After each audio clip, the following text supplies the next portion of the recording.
aujourd'hui, ou plutôt hier, quand j'ai préparé ce temps, c'était un peu compliqué au début de me mettre dans le bain. Je ne me sentais pas à l'aise. Je doutais du thème que j'ai pourtant reçu depuis des semaines. Et je pensais à Raoul, vous souvenez, lui, il était tellement passionné à prêcher qu'il a dit un jour qu'il était prêt à payer pour pouvoir prêcher. Et je me suis dit, ça serait, oui, c'est vrai, ça serait super. Moi, hier, en tout cas, j'étais prêt à payer pour ne pas prêcher. Mais c'est passé. Donc là, même j'ai hâte de vous transmettre ce que le Seigneur a mis sur mon cœur. Alors, j'ai basé, et je fais souvent ça, vous le savez, je me base sur un texte dans la Bible. Et aujourd'hui, c'est un texte qui se trouve dans l'Ancien Testament, dans le livre des Juges, Juges 11. Donc, je demande à Nadia de me l'afficher. Et je demande aussi à Nadia de me le lire, parce qu'elle est allée à l'école. Ça ira. Attends.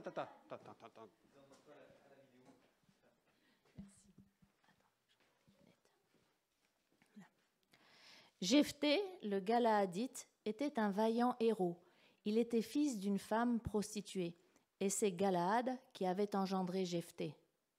La femme de Galaad lui enfanta des fils, qui, devenus grands, chassèrent Jephthé et lui dirent « Tu n'hériteras pas dans la maison de notre père, car tu es fils d'une autre femme. » Et Jephthé s'enfuit loin de ses frères, et il habita dans le pays de Tob. Des gens de rien se rassemblèrent auprès de Jephthé, et ils faisaient avec lui des excursions. Quelque temps après, les fils d'Ammon firent la guerre à Israël. Et comme les fils d'Ammon faisaient la guerre à Israël, les anciens de Galaad allèrent chercher Jephthé au pays de Tob.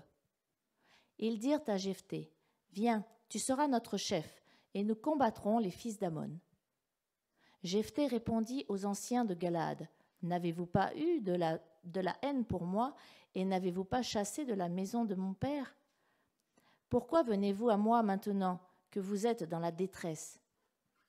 Les anciens de Galaad dirent à Jephthé, « Nous revenons à toi maintenant, afin que tu marches avec nous, que tu combattes les fils d'Ammon, et que tu sois notre chef, celui de tous les habitants de Galaad. » Jephthé répondit aux anciens de Galaad, « Si vous me ramenez pour combattre les fils d'Ammon, et que l'Éternel les livre devant moi, je serai votre chef. » Les anciens de Galaad dirent à Jephthé, « Que l'Éternel nous entende, et qu'il juge, si nous ne faisons pas ce que tu dis. » Et Jephthé partit avec les anciens de Galaad. Le peuple le mit à sa tête et l'établit comme chef. Et Jephthé répéta devant l'Éternel à Mitzpa toutes les paroles qu'il avait prononcées. Jephthé envoya des messagers au roi des fils d'Ammon pour lui dire, « Qu'y a-t-il entre moi et toi, que tu viennes contre moi pour faire la guerre à mon pays ?» Le roi des fils d'Ammon répondit aux messagers de Jephthé, « C'est qu'Israël, quand il est monté d'Égypte, s'est emparé de mon pays, depuis l'Arnon jusqu'au Jabbok et au Jourdain. Rends-le maintenant de bon gré. » Jephthé envoya de nouveau des messagers au roi des fils d'Ammon pour lui dire, « Ainsi parle Jephthé, Israël ne s'est point emparé du pays de Moab, ni du pays des fils d'Ammon. Car lorsqu'Israël est monté d'Égypte, il a marché dans le désert jusqu'à la mer Rouge, et il est arrivé à Kadès. Alors Israël envoya des messagers au roi d'Édom pour lui dire, « Laisse-moi passer par ton pays. » Mais le roi d'Édom n'y consentit pas. Il en envoya aussi au roi de Moab qui refusa, et Israël resta à Kadès. Puis il marcha par le désert, tourna le pays d'Édom et le pays de Moab, et vint à l'orient du pays de Moab. Ils campèrent au-delà de l'Arnon, sans entrer sur le territoire de Moab, car l'Arnon est la frontière de Moab.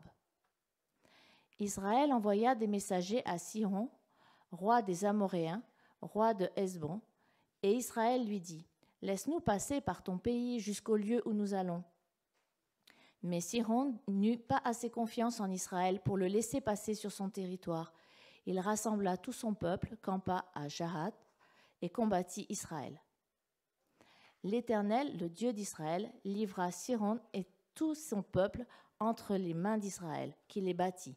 Israël s'empara de tout le pays des Amoréens établis dans cette contrée.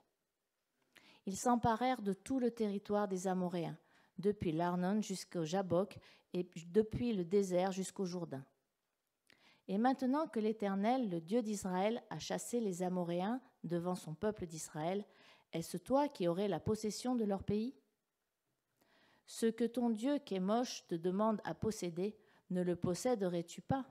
Et tout ce que l'Éternel, notre Dieu, a mis en notre possession devant nous, nous ne le posséderions pas? Vaux-tu donc mieux que Balak, fils de Tsippor, roi de Moab? A-t-il contesté avec Israël, ou lui as-tu fait la guerre?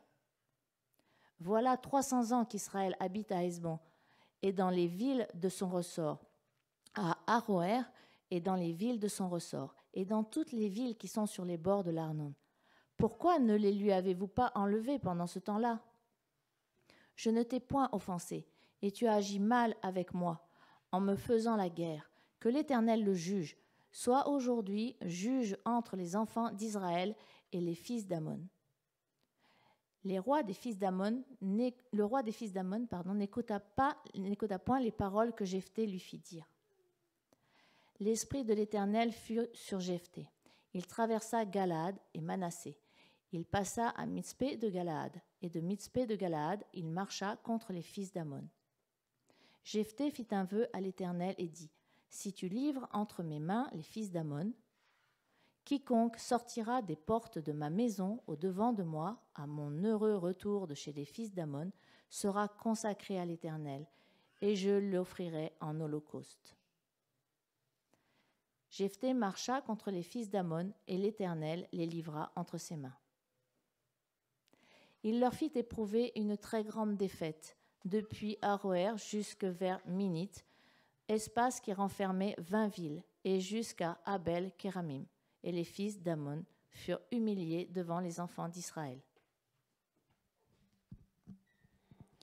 Merci Nadia. Oups. C'était un peu long, c'est vrai, mais avec moi, ça aurait été beaucoup plus long et plus compliqué à écouter. Merci beaucoup pour cette lecture. Je vais découper un peu ce texte et vous expliquer un peu ce qui se passe. En tout cas, ce que j'ai retenu de tout ça, où j'ai trouvé des clés que j'aimerais vous transmettre, des clés qui vont nous servir dans la vie de tous les jours, je dirais. Vous allez voir. Donc, Nadia, si tu peux me mettre la carte, ça va nous aider aussi de nous retrouver, de comprendre ce qui s'est passé. Alors, tout à fait au début de ce texte, nous avons entendu que Jephthé, c'était un homme qui est né d'une femme prostituée. Donc, il y avait bien un père qui s'appelait Galaad, tout comme toute cette contrée, toute cette région. Alors, Galaad, il faut le situer au niveau du territoire de Ruben et de Gad. Ça se trouve, vous voyez, à l'est du Jourdain. C'est sur le territoire de la Jordanie aujourd'hui.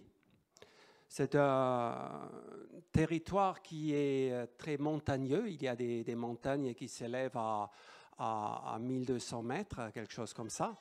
Et comme la mer Morte est à moins de 400, ça fait quand même un dénivelé de 1600. C'est à peu près comme les Pyrénées. Bon, aujourd'hui, vous ne les voyez pas, mais c'est à peu près comme les Pyrénées s'élèvent au-dessus de la plaine de l'Ariège. Très rocailleux, d'ailleurs, Galaad, ça veut dire rugueux, rocailleux. C'est une région qui est assez bien arrosée, donc j'ai regardé ça sur Internet, c'est entre 600 et 700 mm de précipitations par an, c'est à peu près comme ici. Donc c'est quand même une terre relativement fertile, là où c'est à peu près plat, quoi, parce que c'est montagneux. Mais donc ça convient très bien pour l'élevage. Donc c'est quand même assez prisé comme territoire. Il y avait donc dans cette contrée un homme, Jephthé, fils d'une prostituée. Ça commence mal. Hein, donc en époque, peut-être encore plus qu'aujourd'hui, d'être fils d'une prostituée, ça ne faisait pas un bon départ. Donc, il y avait beaucoup de mépris. D'ailleurs, ses demi-frères, comme vous avez entendu dans le texte, l'ont méprisé. Ils l'ont dit, tu ne vas pas hériter dans la maison de notre père, il vaut mieux que tu t'en ailles. Ils l'ont chassé de l'endroit où il est né. Et il est parti un peu plus au nord, dans le pays de Tob. Ça se trouve dans la contrée de Manassé, plus vers la Syrie. Donc il est monté là-haut, et le texte nous dit qu'il y avait des gens de mauvaise vie qui se sont joints à lui, et ils ont fait des excursions. Aïe, ça sent pas bon, ça. Hein? Aujourd'hui, on dirait peut-être un chef de gang, un brigand. Donc, il vivait de ce qu'il pouvait prendre des autres. Ça aussi, ce n'est pas un bon départ pour un chef, pour un juge en Israël. Mais pourtant, vous voyez, peut-être vous faites un peu comme moi. Moi, je me compare tout le temps à des hommes comme ça. Je ne suis pas un fils d'une prostituée, mais je n'ai pas des parents nobles ou royaux non plus. Vous, peut-être, parmi nous, il y en a peut-être des personnes qui sont nées d'une femme prostituée ou qui se sentent pas dignes. Mais en tout cas, cet exemple-là nous montre que de ne pas être digne, de ne pas se sentir digne, n'empêche pas de devenir quelqu'un d'important. C'était quand même le chef, pas de tout Israël, si j'ai compris, mais quand même de toute une contrée qui est grand comme, je dirais, deux ou 3 départements de France. Hein. C'est quand même une centaine de kilomètres de long et peut-être 40 ou 50 kilomètres de large. Alors c'est quand même tout un peuple qui a habité là et qui ont tremblé parce que leurs voisins, les fils d'Ammon, donc il faut le voir encore plus à l'est. Donc vous avez ici le pays des fils d'Ammon à l'est, plus en bas vous avez Moab et ici Édom. Donc il était entouré pour la moitié de leur frontière d'ennemis. Et il tremblait parce que les fils d'Ammon, ils projetaient de faire la guerre et de venir prendre ce pays. Donc, c'était compliqué pour eux. Ils avaient peur, il y avait la trouille, quoi. Donc, ils savaient que leur demi-frère, Jephthé, était un bon guerrier. Il était même dit dans le texte un vaillant guerrier, donc un vaillant héros. Donc, il se souvenait de ça, qu'il était fort, qu'il était habile pour combattre. Donc, ils se sont dit, on va le chercher. Il va nous aider. Donc, ils sont montés quelques dizaines de kilomètres au nord, au nord-est, et ils sont allés vers Jephthé. Vous avez entendu dans le texte, ils ont dit, viens, tu peux être notre chef, tu vas combattre nos ennemis. Et Jephthé, il a compris des choses. Jephthé, il a compris que pour être efficace, pour remplir ce rôle de juge, de leader dans le combat, il faut qu'il ait une autorité. Donc il a demandé à ses demi-frères, à tous ces anciens qui venaient le chercher, mais est-ce que vraiment vous allez m'accepter comme chef? Il avait besoin de ça pour exercer vraiment le ministère en fait, qui lui était demandé. Ils ont dit oui, et oui, donc viens nous délivrer. Donc il a accepté, il est descendu dans le pays. Et la première chose qu'il a fait, il n'a pas pris ses armes tout de suite, mais il a d'abord exercé la diplomatie, on dirait aujourd'hui. Donc il a envoyé des messagers vers le roi des fils d'Amon pour leur demander, c'était un peu comme une négociation, mais on comprend très bien dans le texte que c'était surtout pour comprendre qu'est-ce qui se passe, pourquoi les voisins veulent nous envahir, comment ils voient ces choses-là. Et donc le roi, il a donné comme réponse, oui, c'est parce que en fait les terres sur lesquelles vous êtes, ça nous appartient. Et nous aimerions les reprendre, donc je te conseille de les donner ton plein gré, sinon on va les prendre par force. Il a reçu cette réponse, Jephthé, qui est resté dans le pays, et il a répondu d'une manière très juste parce qu'il a étudié l'histoire. Mes amis, l'histoire, ça sert à quelque chose.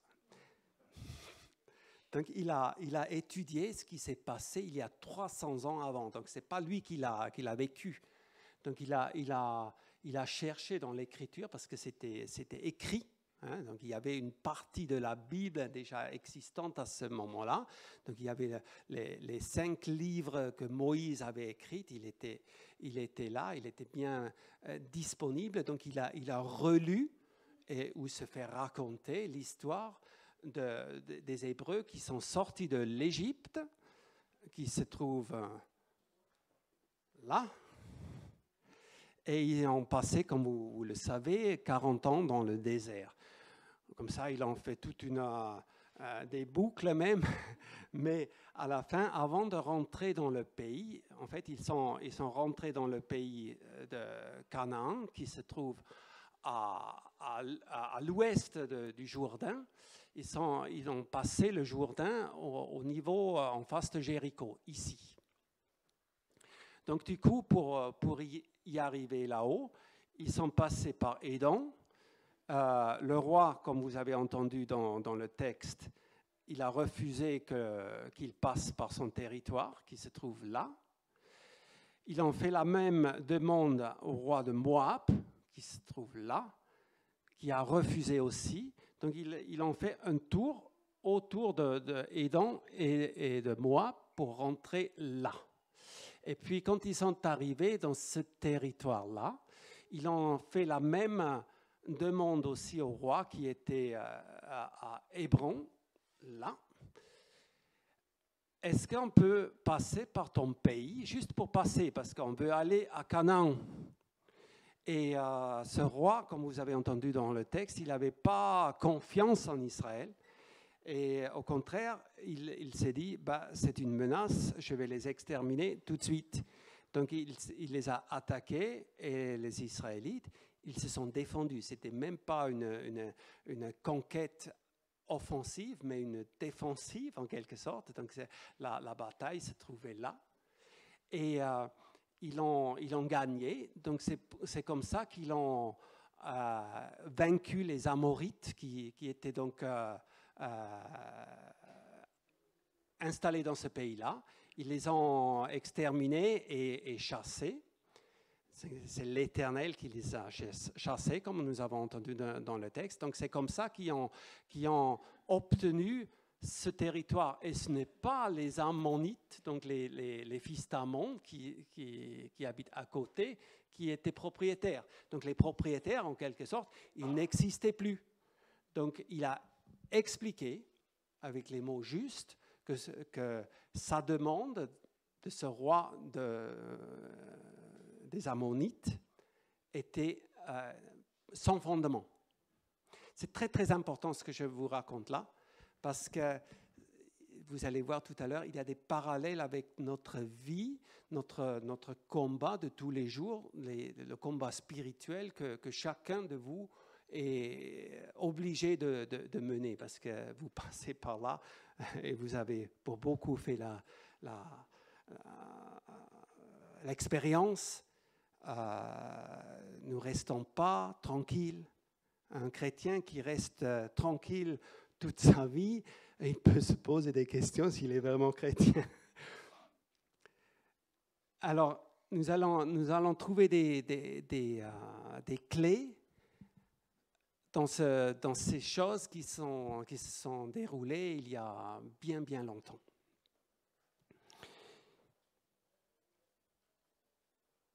Il a donné donc cette réponse au roi des fils d'Amon.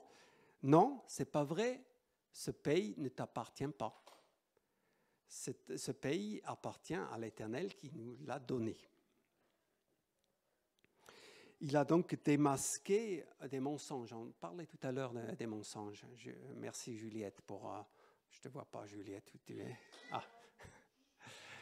Merci pour cette parole. Les mensonges, il faut qu'ils soient dénoncés. Les mensonges, il faut qu'ils soient montés à la lumière. Et c'est exactement ce qu'il a fait Jephthé quand il a expliqué à ce roi, non, cette terre ne t'appartient, tu n'as aucun droit sur cette terre. Donc nous la défendons avec droit. Et nous avons donc cet avantage devant l'Éternel. Vous savez, quand on réclame quelque chose à l'Éternel qui est dans sa volonté, et Jésus nous confirme cette parole, nous avons l'espérance de le posséder déjà. Alors, il démasque le mensonge, il le met à la lumière. Et puis, suite à ça, le texte nous dit qu'il est rempli de l'Esprit, que l'Esprit de Dieu l'envahissait, cette personne, Jephthé, et avec la puissance de l'Éternel, il est allé rassembler les troupes dans le pays de Ruben, Gad et Manassé. Il les a rassemblés, il a fait la guerre à son voisin et ils l'ont gagné. Et tout allait bien, ou presque. Il avait encore le malheur de faire un vœu à l'Éternel. Vous savez, je ne sais pas si vous êtes comme moi, mais des fois on veut souligner encore, on veut encore donner un peu de puissance de plus. Et on promet des choses.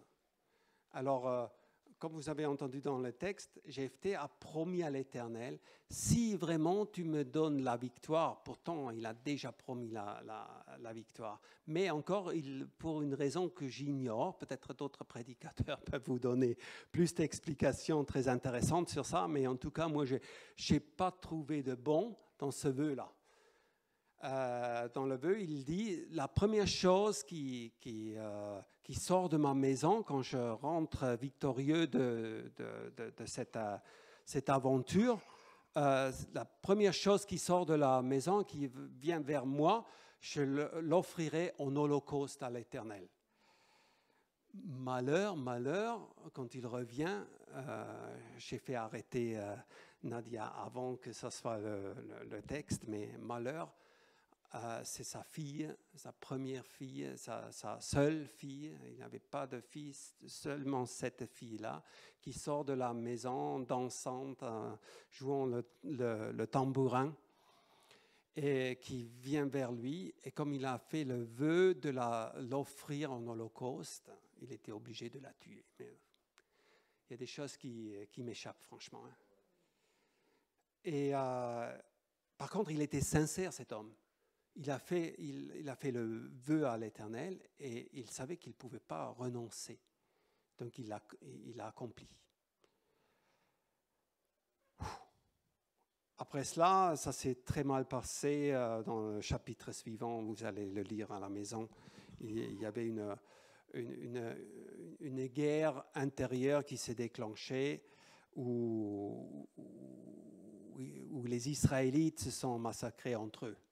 Donc, je ne pense pas qu'un vœu comme ça peut amener la bénédiction, parce que jamais Dieu ne demande de sacrifier un être humain, ni dans l'Ancien, ni dans le Nouveau Testament.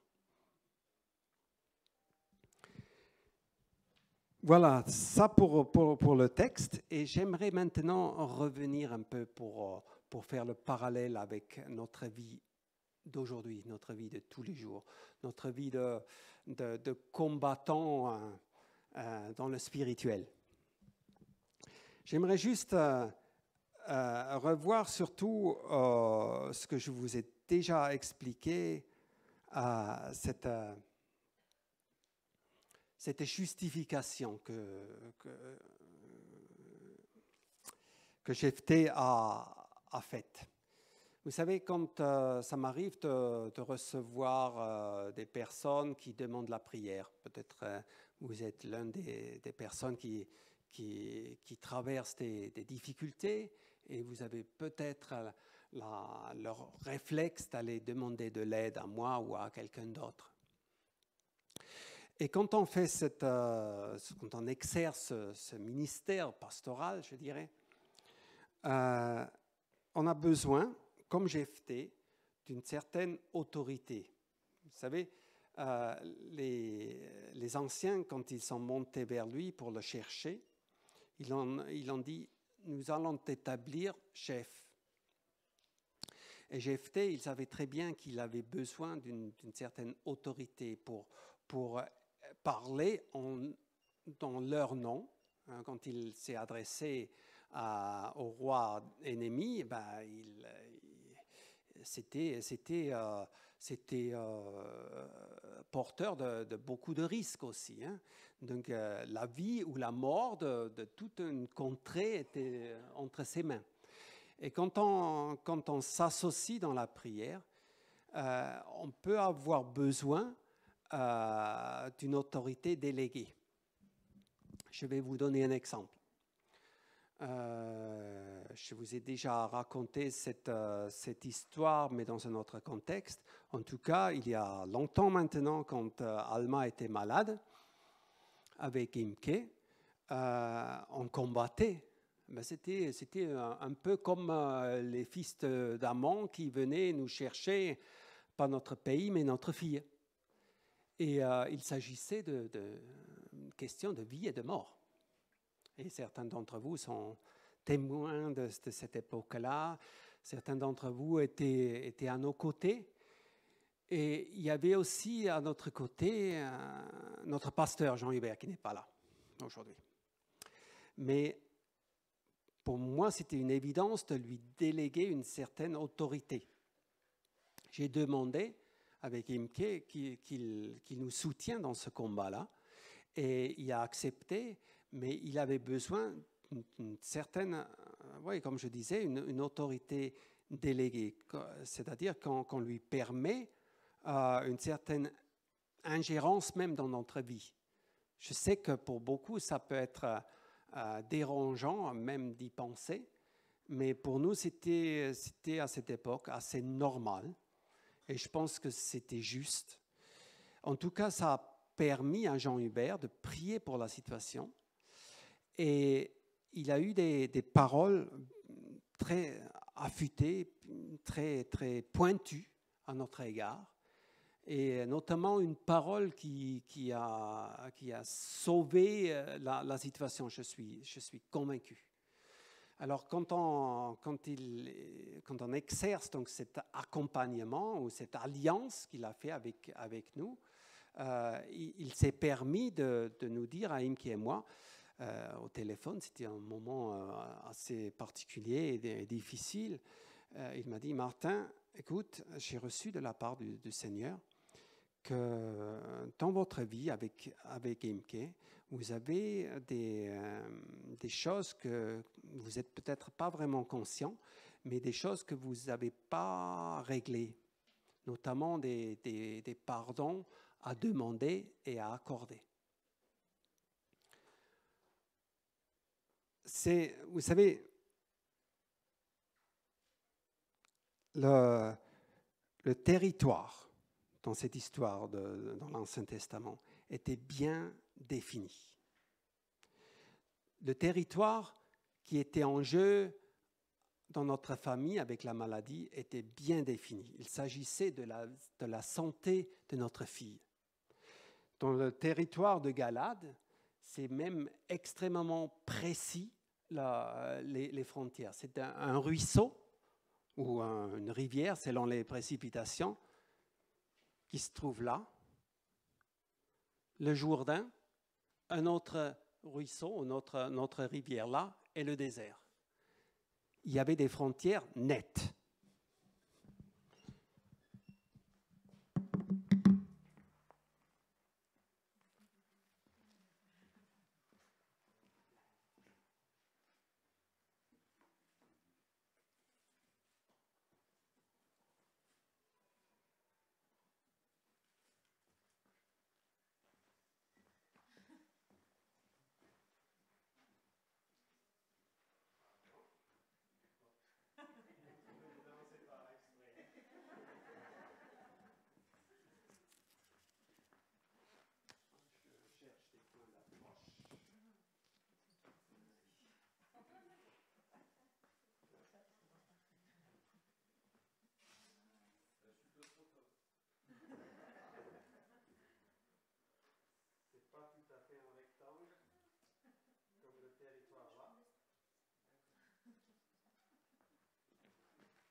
Mais c'est net.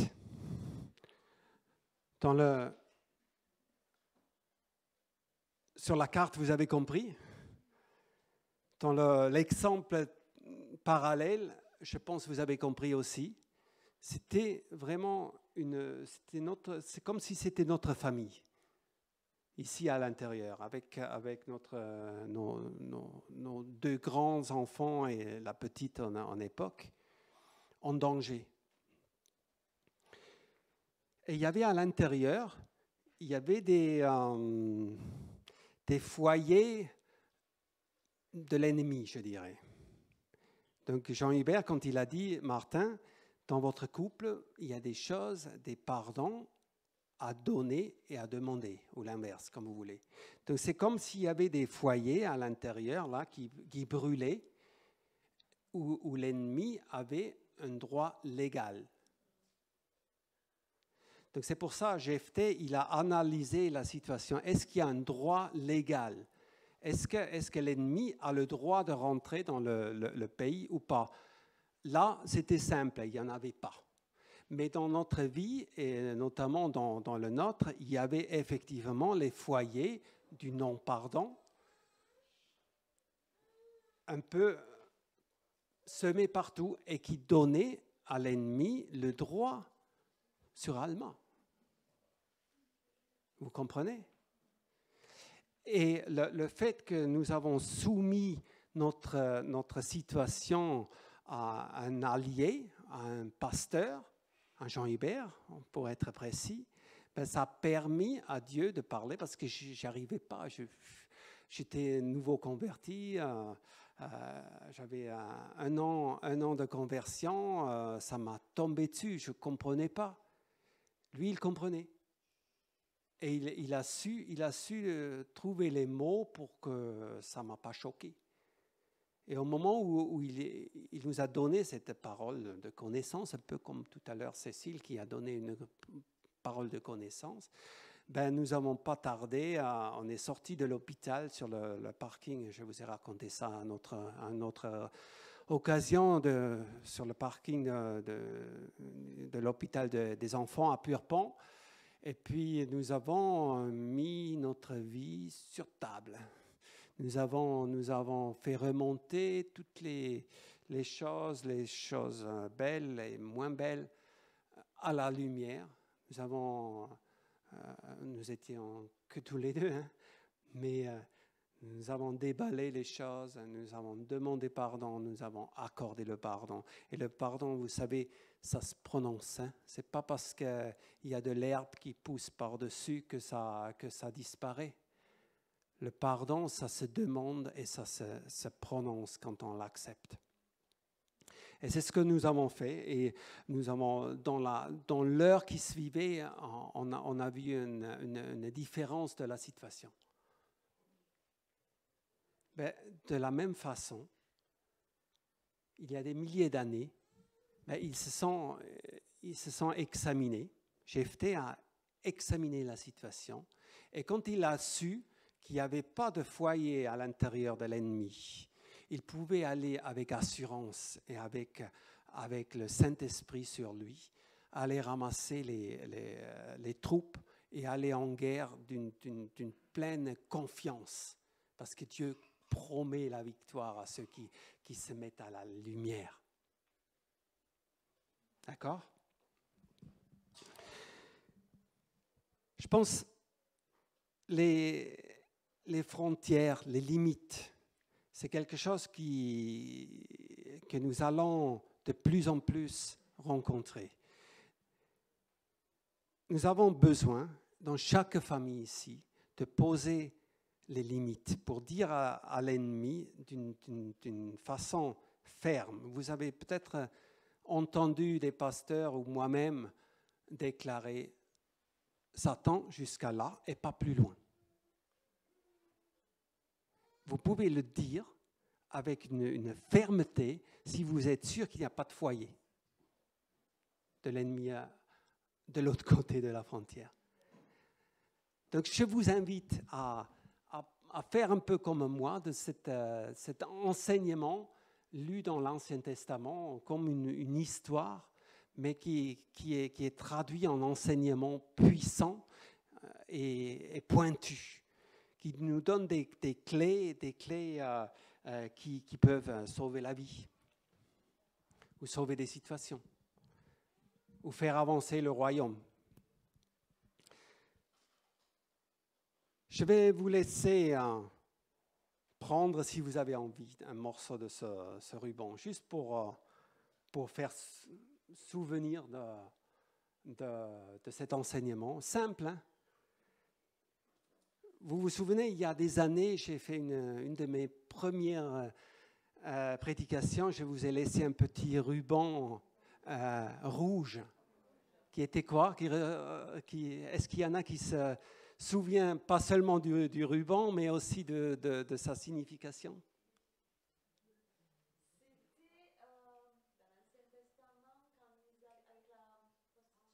Encore une prostituée.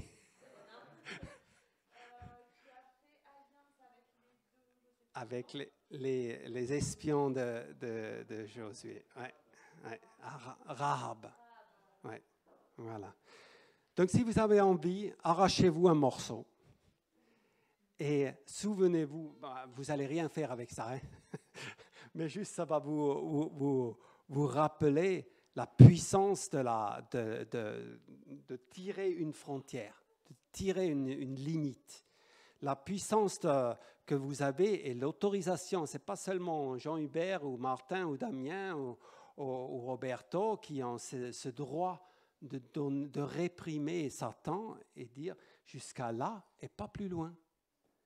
Jephthé l'a fait. Il a laissé les fils d'Ammon sur leur côté. Il ne voulait pas. Il n'a pas eu envie d'envahir leur pays. Il a même dit, ce que ton Dieu te donne comme territoire, ça ne te suffit pas. Alors reste où tu es et laisse-moi tranquille où je suis. Nous savons que nous ne pouvons pas, ce n'est pas à nous de détruire Satan. Hein, ce n'est pas notre mandat. Mais le mandat que nous avons, c'est de dire jusqu'à là et pas plus loin. Je vous invite à vous lever si vous voulez bien, sans vous commander.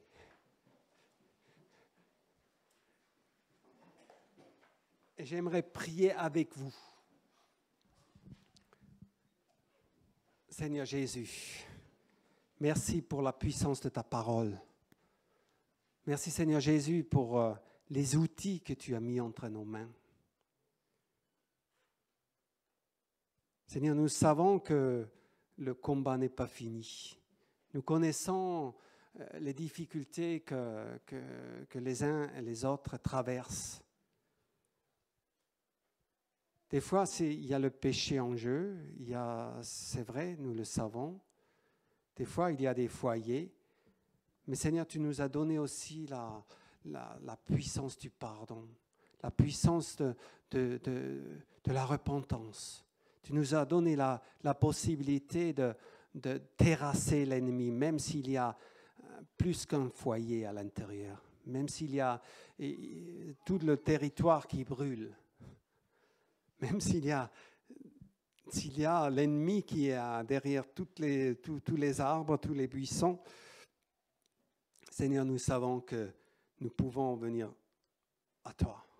Nous pouvons demander ton pardon à toi. Nous pouvons nous humilier pour les choses faites par nous-mêmes ou par nos pères. Nous pouvons, Seigneur, faire le ménage sans lutter contre le sang et la chair, mais contre les esprits, Seigneur, qui nous envahissent, qui nous font la misère.